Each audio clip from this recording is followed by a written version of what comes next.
শ্রাবণ নামটি এসেছে শ্রাবণা নক্ষত্রে সূর্যের অবস্থান থেকে। এই বর্ষা প্রকৃতিতে নানা রূপে আমাদের সিক্ত করে। জলে ফোটে শাপলা আর ডাঙায় ফোটে কদম, কামিনী, কেয়া, কৃষ্ণচূড়া, নাগেশ্বর, গগনশিরি, সেগুন সহ আরও কত না ফুল। শ্রাবণ মানেই বৃষ্টির নেশাধরা সকাল, সন্ধ্যা কিংবা রাত। আজ শ্রাবণের প্রথম দিনে প্রকৃতিকে ভালোবেসে অন্তত একটি করে হলেও বৃক্ষরোপণের আমন্ত্রণ জানিয়ে শুরু করছি আজকের সকাল। শুভ সকাল, আমন্ত্রণ কেওয়াইসির নিবেদিত সকাল 24-এ। আজ মঙ্গলবার 1 শ্রাবণ 1431 বঙ্গাব্দ, 16 জুলাই 2024 খ্রিস্টাব্দ। আপনাদের সাথে রয়েছি আমি সারিকা তাবাসুম। দর্শক, শ্রাবণের এই প্রথম সকালেই ঢাকায় আজ মেঘলা আকাশ, এদিকে সারা দেশে বৃষ্টির পূর্বাভাসও রয়েছে। চলুন দর্শক দেখে আসি আজকের আয়োজনে আমাদের আবহাওয়া বার্তার পূর্বাভাসে কি রয়েছে, সেই সাথে গেল 24 ঘন্টার তাপমাত্রার রেকর্ডও আমরা জানব।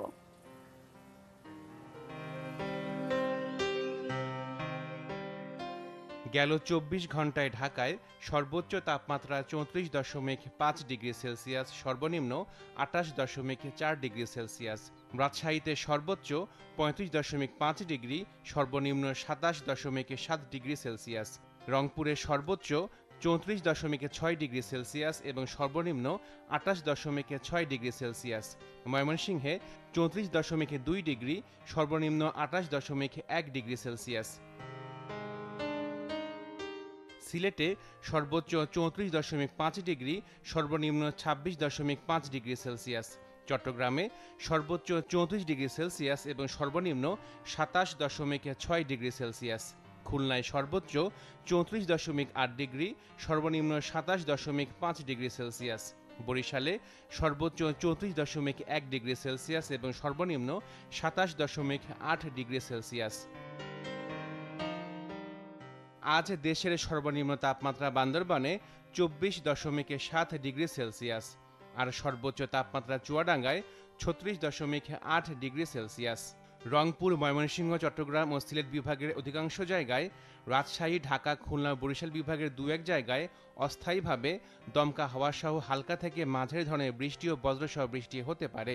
সারা দেশে দিনের তাপমাত্রা সামান্য বৃদ্ধি পেতে পারে এবং রাতের তাপমাত্রা অপরিবর্তিত থাকবে। দর্শক, আজ সব বিভাগে বৃষ্টিপাতের আভাস দিয়েছে আবহাওয়া অধিদপ্তর। হতে পারে মাঝারি থেকে ভারী বর্ষণ, তা বাড়িয়ে বেরোলে অবশ্যই আপনারা প্রস্তুতি নিয়ে বের হবেন। দর্শক, এই বর্ষা দুর্গতিও ডেকে আনে। দেশের বিভিন্ন জেলায় বন্যা ও নদী ভাঙন চলছে, যার কারণ অবর্ণনীয় দুর্ভোগে বানভাসী মানুষ। দর্শক, বন্যা দুর্গতদের খবর জানাতে আজকে টাঙ্গাইল থেকে যুক্ত হচ্ছেন সহকর্মী মাসুদ রানা। আমরা সরাসরি চলে যাব সেখানে। মাসুদ রানা, এই যে এতদিনের বর্ষা বন্যা চলছে, তো নদীর পানি কিছুটাও কমতে শুরু করেছে কিনা, কি পরিস্থিতি এখন?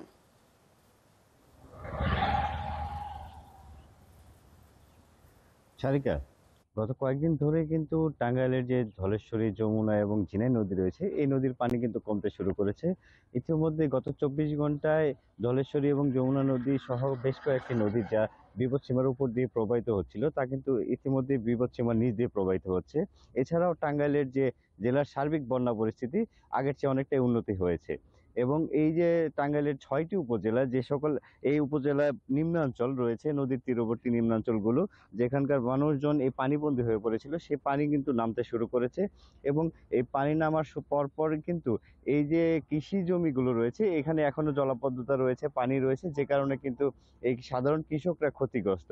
আমি টাঙ্গাইলের জেলা কৃষি সম্প্রসারণ অধিদপ্তর কর্মকর্তাদের সাথে কথা বলেছি। তারা জানিয়েছেন এবছর 2বার বন্যার কারণে টাঙ্গাইল জেলার 6টি উপজেলার প্রায় 30,000 কৃষক ক্ষতির সম্মুখীন হয়েছেন এবং এটি যদি টাকার পরিমাণে হিসাব করা যায় তাহলে 57 কোটি টাকা 57 লক্ষ টাকার ক্ষয়ক্ষতি হয়েছে। এছাড়াও তারা জানিয়েছেন এটি পানি একেবারে নেমে যাওয়ার পরে পরবর্তীতে এই ক্ষয়ক্ষতির পরিমাণ আরো বাড়তে পারে। এছাড়াও টাঙ্গাইলের যে এই যমুনা নদী, ঝিনাই এবং ধলেশ্বরী নদীর তীরবর্তী যে এলাকা রয়েছে, এই এলাকার যে জলাশয় এবং পুকুর রয়েছে, সেই পুকুরের কিন্তু প্রায় 1000-এর উপরে পুকুরের মাছ কিন্তু বন্যার পানিতে ইতিমধ্যেই ভেসে গেছে। এতেও প্রায় কয়েক লক্ষ টাকার ক্ষতিগ্রস্ত হয়েছে এই মৎস্য চাষিরা। এছাড়াও এই টাঙ্গাইলের এই বন্যার শুরুর পর থেকে এখন পর্যন্ত বেশ কিছু গ্রামীণ জনপদ সড়ক রয়েছে, যে সড়কগুলো কিন্তু ইতিমধ্যে ভেঙে যাওয়ার কারণে যে এখন পর্যন্ত প্রায় ১০ থেকে ১২টি এই গ্রামীণ যে সড়ক ভেঙে গেছে এবং চলাচলে দুর্ভোগ দেখা দিচ্ছে। দর্শক, টাঙ্গাইল থেকে সহকর্মী মাসুদ রানা জানাচ্ছিলেন টাঙ্গাইলের বন্যা পরিস্থিতি নিয়ে। আমরা জানছিলাম বর্তমানে টাঙ্গাইলের নদ নদীর পানি বিপদসীমার নিচ দিয়ে প্রবাহিত হচ্ছে, কিন্তু পানি কমতে শুরু করায় বন্যার ক্ষতচিহ্ন যেন দেখা মিলছে। দর্শক, আরেকটি বিষয় আপনাদের জানিয়ে রাখি, এই মাসের শেষ 10 দিন স্বাভাবিক বৃষ্টিপাতের পরিমাণ বাড়তে পারে, যেমনটি এবছর আমরা তীব্র তাপ প্রবাহের ক্ষেত্রেও দেখেছিলাম। তো বিষয়টিকে মাথায় রেখে আপনারা পুরো প্রস্তুতি নিয়ে রাখতে পারেন। দর্শক, এবারে আমরা চলে যাব পত্রিকায়। আমরা দেখে নেব আজকের দিনের সব প্রধান প্রধান শিরোনামগুলো। আমরা শুরু করব সমকাল দিয়ে। সমকালের শুরুতেই যে শিরোনামটি পড়ছি, ঢাবিতে ছাত্রলীগের হামলা, 3 শতাধিক শিক্ষার্থী আহত, হাসপাতালেও ধাওয়া। সারা দেশের শিক্ষা প্রতিষ্ঠানে বিক্ষোভ আজ, গুলি ককটেল প্রকম্পিত ক্যাম্পাস। দুপুরে রাজু ভাস্কর্যের সামনে ছাত্রলীগের সমাবেশ। কোটা সংস্কার আন্দোলন নিয়ে শিরোনামটি করা হয়েছে। পাশাপাশি আমি আরও একটি শিরোনাম পড়ছি, সরকার চাইলেই মুহূর্তে সমস্যার সমাধান সম্ভব, বলেছেন মুজাহিদুল ইসলাম সেলিম। গণতান্ত্রিক আন্দোলনকে দমন নীতি চালিয়ে নস্যাৎ করা হচ্ছে, নস্যাৎ করার চেষ্টা করা হচ্ছে, অপপ্রচার চালিয়ে এই আন্দোলনকে ভুলভাবে সবার সামনে উপস্থাপন করা হচ্ছে। সাধারণ শিক্ষার্থীরা সরকারি চাকরিতে কোটা ব্যবস্থার সংস্কার চায়। তারা মনে করে কোটার একটি নির্দিষ্ট সীমায় রেখে বিশেষ সুবিধা হিসেবে থাকা প্রয়োজন। দর্শক, সমকালীন শিরোনামগুলো আমরা দেখছিলাম। এবারে আমরা চলে যাব প্রথম আলোতে। প্রথম আলোতেও কালকের সংঘর্ষ নিয়ে একটি শিরোনাম করা হয়েছে, দফায় দফায় হামলা, সংঘর্ষ, গুলি। হামলার প্রতিবাদে আজ বেলা 3টায় বিক্ষোভ সমাবেশ ডেকেছেন শিক্ষার্থীরা। হামলার প্রতিবাদে আজ দুপুরে সমাবেশ ডেকেছে ছাত্রলীগও। ঢাকায় হামলাকারীদের হাতে ছিল হকি স্টিক, লাঠি, রড সহ দেশীয় অস্ত্র। পিস্তল দিয়ে গুলি ছুটতে দেখা যায় অন্তত 5 জন অস্ত্রধারীকে। এর পাশাপাশি একটি নিত্যপণ্যের বাজার নিয়ে শিরোনাম করা হয়েছে, বেগুন, করলা, বরবটির কেজি 100 টাকা। উৎপাদন স্থলে সবজির দাম বেশি, সরবরাহ ঠিক না হয় দাম কমছে না। বাজারে সবজির দাম এখন বেশ চড়া, বন্যা বৃষ্টির কারণে সরবরাহে বিঘ্ন হওয়ায় সবজির দাম কমছে না। বর্তমানে বেশিরভাগ সবজির দামই 100 টাকার আশেপাশে রয়েছে, এতে ভোগান্তি বাড়ছে সাধারণ মানুষের। দর্শক, আমরা সবজির বাজার নিয়ে একটি শিরোনাম পড়ছিলাম, আমরা একটু নিত্যপণ্যের বাজার দর নিয়ে জেনে আসবো। মাদারীপুর থেকে যুক্ত হচ্ছেন আমাদের সহকর্মী সাগর হোসেন তামিম। তামিম, আমরা দেখছিলাম করলা, আলু এসবের কেজি 100 টাকা ছাড়িয়েছে, তো মাদারীপুরের কি অবস্থা, সেখানকার বাজার পরিস্থিতি নিয়ে আমাদের জানাবেন। জি সারিকা, যেটি বলছিলেন আসলে এই বর্ষা মৌসুম আসার পর থেকেই কিন্তু সবজির বাজার অনেকটা অস্থিতিশীল অবস্থা বিরাজ করছে। আমি যে বাজারটিতে রয়েছি এখানে কিন্তু সকাল থেকেই মানুষ বাজারে আসা যাওয়া শুরু করে। সাধারণ ক্রেতারা যেটি বলেছে যে বর্তমানে পেঁয়াজের যে ঝাঁজ সেটি কিন্তু তারা সহ্য করতে পারছে না, অর্থাৎ প্রতি কেজি পেঁয়াজ এখন বিক্রি হচ্ছে 110 থেকে 115 টাকা দরে, এবং রসুন বিক্রি হচ্ছে 220 থেকে 240 টাকা দরে। অর্থাৎ এই পেঁয়াজ এবং রসুন কিন্তু গত 10 থেকে 15 দিন আগেও 100 টাকার নিচে ছিল, যেগুলো কিন্তু এখন 100-200 টাকার উপরে রয়েছে, যে কারণে ক্রেতারা কিন্তু এই পেঁয়াজের যে ঝাঁজ সেটি কিন্তু তারা অনেকেই সহ্য করতে পারছে না বলে আমাদেরকে বলেছে। এছাড়া কাঁচা বাজারও কিন্তু আমরা একই অবস্থা লক্ষ্য করেছি। আমি আসলে যে বাজারটিতে রয়েছে যদি একটু দেখানোর চেষ্টা করি, এখানে কিন্তু কাঁচা সবজি বিক্রি হচ্ছে, অর্থাৎ প্রতি কেজি বেগুন বিক্রি হচ্ছে 120 টাকা, উস্তা বিক্রি হচ্ছে 80 থেকে 190 টাকা, 80 থেকে 90 টাকা, পেঁপে বিক্রি হচ্ছে 60 টাকা, গাড়ি বিক্রি হচ্ছে 80 থেকে 90 টাকা, এবং কাঁচামরিচ বিক্রি হচ্ছে কিন্তু 220 থেকে 240 টাকা। এই কাঁচা সবজিও কিন্তু প্রতি কেজিতে 20 থেকে 30 টাকা এই গত 15 দিনে দাম বৃদ্ধি পেয়েছে। বৃদ্ধির তারিখে কিন্তু রয়েছে চালের বাজারও, চালও কিন্তু প্রতি কেজিতে 2 থেকে 3 টাকা বৃদ্ধি পেয়েছে, অর্থাৎ চিকন চাল এবং মোটা চালও কিন্তু 2 থেকে 3 টাকা বৃদ্ধি পেয়েছে। অর্থাৎ ক্রেতারা যেটি বলছে, এই অবস্থা যদি চলতে থাকে তাহলে কিন্তু সাধারণ মানুষের ক্রয় ক্ষমতার অনেকটাই বাইরে চলে যাবে এবং অনেকে কিন্তু নাবিশ্বাস তৈরি হয়েছে এই বাজারের সার্বিক পরিস্থিতিতে, যে কারণে সাধারণ মানুষ বলছে যদি এই বাজার ব্যবস্থাকে সঠিকভাবে নিয়ন্ত্রণ করা যায়, অর্থাৎ ভোক্তা অধিকার সংরক্ষণ আইনে যদি মাঝে মাঝেই মোবাইল কোর্ট পরিচালনা করা হয়, তাহলে কিন্তু এই যে সিন্ডিকেটের মাধ্যমে যে দাম বৃদ্ধি করা হয় সেটি কিন্তু নিয়ন্ত্রণ করা সম্ভব। সব মিলে বলা যায় মাদারীপুরের বাজারেও কিন্তু অন্যান্য জেলার মতো আসলে অস্থিতিশীল অবস্থা বিরাজ করছে। তো এই ছিল আমার কাছে সারিকা। তামিম, ধন্যবাদ আপনাকে। দর্শক, মাদারীপুরের নিত্যপণ্যের বাজার দর নিয়ে আমরা জানছিলাম, আমরা পড়ছিলাম প্রথম আলো। প্রথম আলোতে সবজির বাজার নিয়ে শিরোনাম পড়তে পড়তে আমরা মাদারীপুরে চলে গিয়েছিলাম নিত্যপণ্যের বাজার দর জানতে। এবার একটু আমরা কালের কণ্ঠে শিরোনামগুলো দেখে নেব। কালের কণ্ঠের শুরুতেই সেই হামলা নিয়ে শিরোনাম করা হয়েছে, দফায় দফায় ধাওয়া, পাল্টা ধাওয়া, সংঘর্ষ। চলে যাচ্ছি পরের শিরোনামে। ছাত্রলীগ সহ ক্ষমতাসীন দলের নেতাকর্মীরা রাজপথে থাকবেন। কোটা বিরোধী আন্দোলন মোকাবিলায় কঠোর হওয়ার নীতি দিয়েছে ক্ষমতাসীন দল আওয়ামী লীগ ও তাদের সরকার। একই শিরোনাম আমরা দেখছিলাম। চিকিৎসা করাতে গিয়ে দরিদ্র হচ্ছে 3.7% মানুষ। মোট দারিদ্র্যের হার 22% উপর চলে যাচ্ছে। বছরে 11.86% মানুষ হাসপাতালে ভর্তি হচ্ছে। হাসপাতালে ভর্তি রোগীর গড় ব্যয় 55,000 টাকা। তাদের শিরোপায় বিশ্ব জয়ের বার্তাও। 2 মহাদেশীয় আসরের ফাইনাল শেষে শ্রেষ্ঠত্বের মঞ্চে ট্রফি উঁচিয়ে ধরা দুটি দল যেন ফুটবল রোমান্টিকদেরও উস্কে দিয়েছে আগাম কল্পনায়। যে কল্পনায় আর 2 বছরের মধ্যে হতে যাওয়া বিশ্বকাপ ফাইনালের লাইন আপটি দেখাচ্ছে এমনই আর্জেন্টিনা বনাম স্পেন।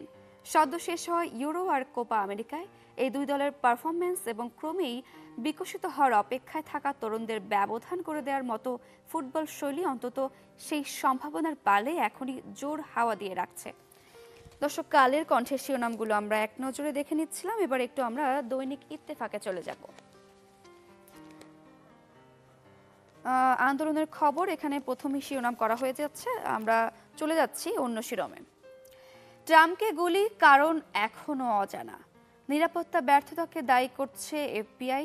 গোপন নথির মামলা আদালতে খারিজ। যুক্তরাষ্ট্রের সাবেক প্রেসিডেন্ট ডোনাল্ড ট্রাম্পকে গুলি করে হত্যার চেষ্টার কি কারণ থাকতে পারে, সেটাই এখন সবচেয়ে বড় প্রশ্ন তদন্ত সংস্থা এফবিআইয়ের কাছে। আজিম হত্যা, ডিএনএ পরীক্ষার জন্য কলকাতায় যাচ্ছেন স্ত্রী, মেয়ে, ভাই। এমপি আনোয়ারুল আজিম আনার খুনের রহস্য উদ্ঘাটনে উদ্ধার হওয়া মাংস এবং হাড়ের ডিএনএ পরীক্ষার জন্য প্রয়োজনীয় অনুমোদন পশ্চিমবঙ্গের উত্তর 24 পরগনা জেলার বারাসাত আদালতের কাছ থেকে পেল পশ্চিমবঙ্গ সিআইডি। দর্শক, দৈনিক ইত্তেফাকের আমরা প্রধান শিরোনামগুলো দেখছিলাম। সবশেষে আমরা বণিক বার্তা শিরোনামগুলো দেখে নেব। নিজেদের টাকায় নিজস্ব প্রকৌশলী দিয়ে নির্মাণ হয়েছিল তিস্তা ব্যারাজ। স্বাধীনতার পর তিস্তা নদীর উপর ব্যারাজ বা বাঁধ নির্মাণে নকশা ও পরিকল্পনার কাজে হাত দেন বাংলাদেশ পানি উন্নয়ন বোর্ড ও বাংলাদেশ প্রকৌশল বিশ্ববিদ্যালয়ের প্রকৌশলীরা। এজন্য সম্পূর্ণ দেশি প্রযুক্তি ও জনবলকে কাজে লাগান তারা। প্রকল্পের ভূমি অধিগ্রহণ ও ভৌত উন্নয়নের কাজ শুরু হয় 1979 সালে। সেই সাথে কোটা আন্দোলন নিয়ে আরও একটি শিরোনাম আমরা বণিক বার্তাতেও দেখতে পাচ্ছি। কোটা আন্দোলনকারী ও ছাত্রলীগের সংঘর্ষ, আহত 3 শতাধিক। দর্শক, এই ছিল আজকের দিনের প্রধান প্রধান শিরোনামগুলো। এবারে সময় হলো কেওয়াইস্টার নিবেদিত সকাল 24 ছোট্ট একটা বিরতির। ফিরছি আরও আয়োজন নিয়ে, আমাদের সঙ্গেই থাকুন।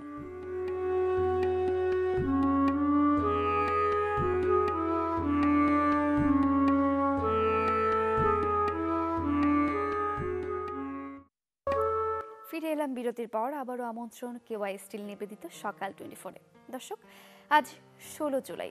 আমরা এক নজরে দেখে নেব এই 16 জুলাই দিনটিতে কোন কোন বিখ্যাত ব্যক্তি জন্ম নিয়েছেন। তাদের শুভেচ্ছা তো জানাবই, সেই সাথে তাদের কয়েকটি বিখ্যাত কাজ নিয়েও আমরা জেনে নেব।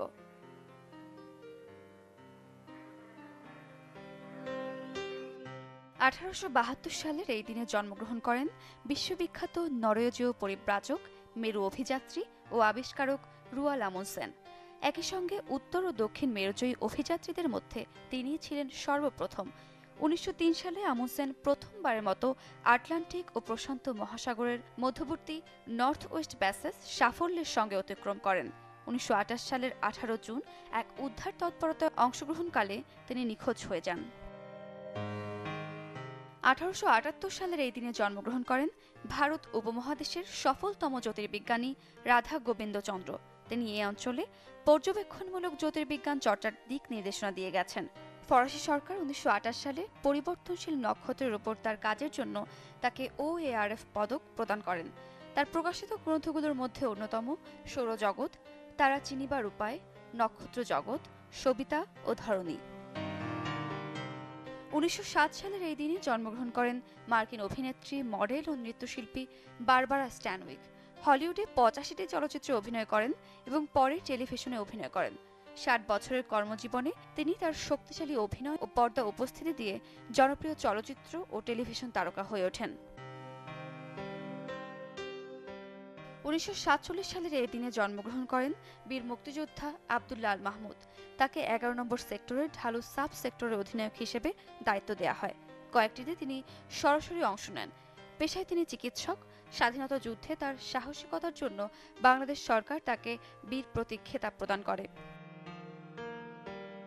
1984 সালের এই দিনে জন্মগ্রহণ করেন ভারতীয় চলচ্চিত্র অভিনেত্রী ও মডেল ক্যাটরিনা কাইফ। এছাড়াও তিনি তেলুগু, মালায়ালাম ভাষার ছায়াছবিতেও অংশগ্রহণ করেছেন। তিনি বিভিন্ন সামাজিক উন্নয়নমূলক কাজের সাথে যুক্ত আছেন, তার মধ্যে মেয়ে শিশু মৃত্যু প্রতিরোধমূলক কাজ অন্যতম। বিশিষ্টজন তো বটেই, সেই সাথে আপনারা যারা সকাল 24 সাথে যুক্ত আছেন, আপনাদের কিংবা আপনাদের প্রিয়জনের যাদের আজ জন্মদিন, তাদেরকে সকাল 24 পক্ষ থেকে জানাই অনেক অনেক শুভেচ্ছা। দর্শক, এবার আমরা চলে যাব আমাদের পরবর্তী আয়োজনে। দর্শক, সমুদ্রে মাছের সুষ্ঠু প্রজনন, উৎপাদন বৃদ্ধি ও টেকসই মৎস্য আহরণের জন্য 20 মে থেকে 23 জুলাই পর্যন্ত 65 দিনের নিষেধাজ্ঞা চলছে। ধরা যাবে না 475 প্রজাতির মাছ, চিংড়ি, হাঙর, লবস্টার, কাঁকড়া সহ সবকিছুই। এই নিষেধাজ্ঞার মাঝে জেলে পাড়ার খোঁজ নিয়ে আসি কিভাবে চলছে তাদের জীবিকা। আমাদের সাথে ভোলা থেকে যুক্ত হচ্ছেন সহকর্মী আদিল হোসেন তপু। আদিল হোসেন তপু, এই যে নিষেধাজ্ঞা চলছে, জেলেদের জীবিকা কেমন ভাবে চলছে? সেই সাথে অনেকে নিষেধাজ্ঞার পরও নামছে সাগরে, তো এই ব্যাপারে কোনো নিরাপত্তা নেওয়া হয়েছে কিনা বা কোনো ব্যবস্থা নেওয়া হয়েছে কিনা?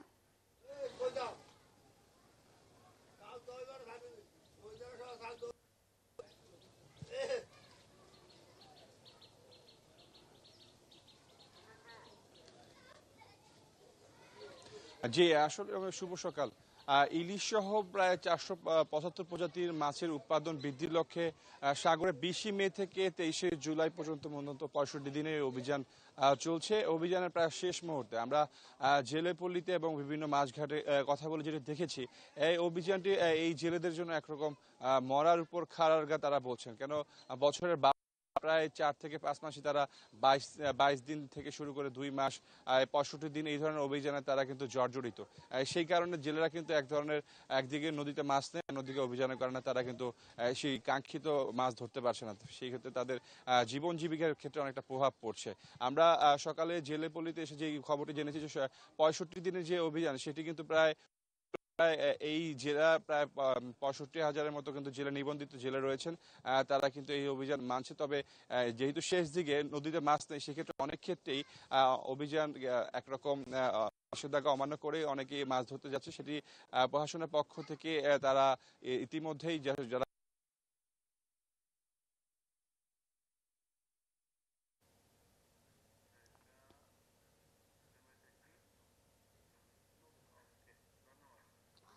আদিল হোসেন তপু, আপনাকে অসংখ্য ধন্যবাদ।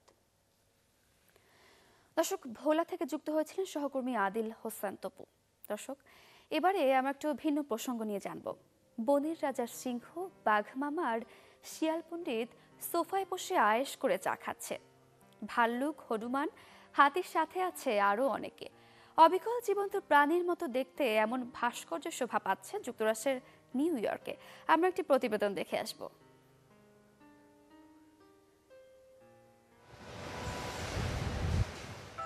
বিশ্বের বিভিন্ন প্রান্তে প্রতিনিয়তই বিপন্ন হচ্ছে নানা প্রজাতির প্রাণী, যাতে হুমকিতে পড়ছে প্রাকৃতিক ভারসাম্য। এসব প্রাণীর বিষয়ে জনসচেতনতা তৈরিতে যুক্তরাষ্ট্রের নিউ ইয়র্কে আয়োজন করা হয় উন্মুক্ত শিল্প প্রদর্শনীর। ব্যতিক্রমী এই প্রদর্শনীর শিরোনাম the wild coach party and friends. এর আয়োজন করেন মার্কিন শিল্পী গিল্লি এবং মার্কস ক্যাটনার। বিশ্বজুড়ে বিলুপ্তপ্রায় এবং হুমকির মুখে থাকা 12টি প্রাণীর আদলে ব্রোঞ্জ দিয়ে তৈরি করা হয় মূর্তি। এমন আয়োজন সত্যি অসাধারণ। নিউ ইয়র্ক শহর জুড়ে ব্রোঞ্জের তৈরি ভাস্কর্য আমি অনেক দেখেছি, তবে সচেতনতা তৈরির জন্য এমন ব্যতিক্রম কিছু যে হতে পারে তা কখনো ভাবিনি। রাস্তার পাশে উন্মুক্ত এই প্রদর্শনীতে ভিড় করছেন পর্যটকরা। অনেকেরই চোখে দেখা দিচ্ছে মুগ্ধতা, কেউ কেউ ছবিও তুলছেন প্রতীকী এসব জীবজন্তুর সাথে। সব প্রাণীরা একসাথে বসে খাবার খাচ্ছে, ব্যাপারটা বেশ রোমাঞ্চকর।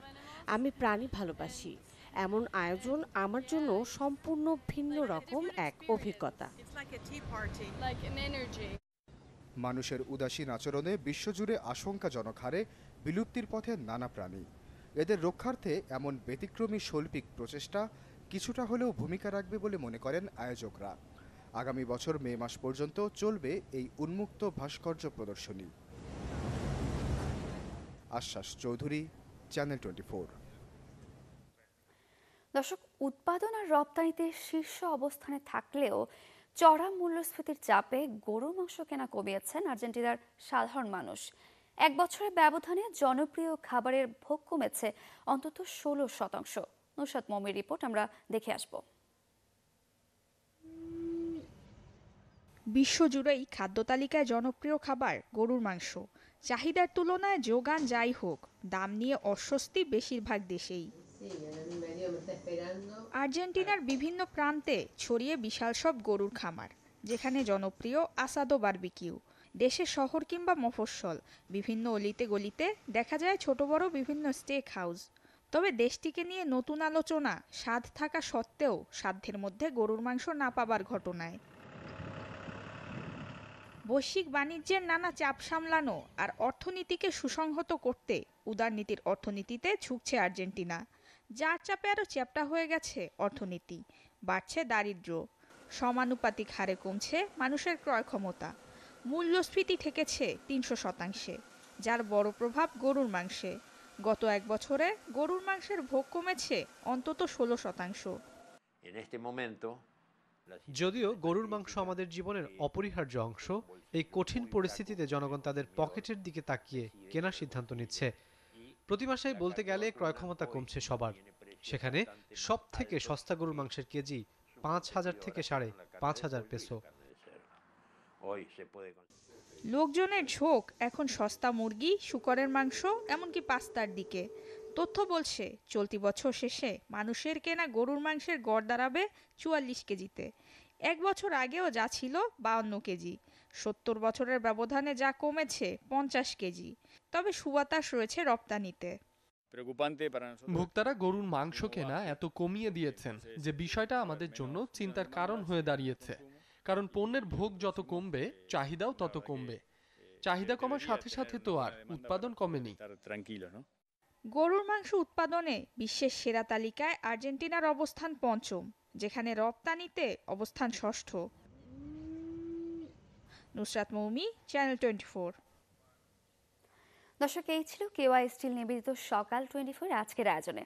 আজ প্রথম শ্রাবণের শুভেচ্ছা দিয়ে শেষ করছি আজকের আয়োজন। দেখা হবে নতুন পর্বে। সেই পর্যন্ত ভালো থাকুন, সুস্থ থাকুন। শুভ সকাল।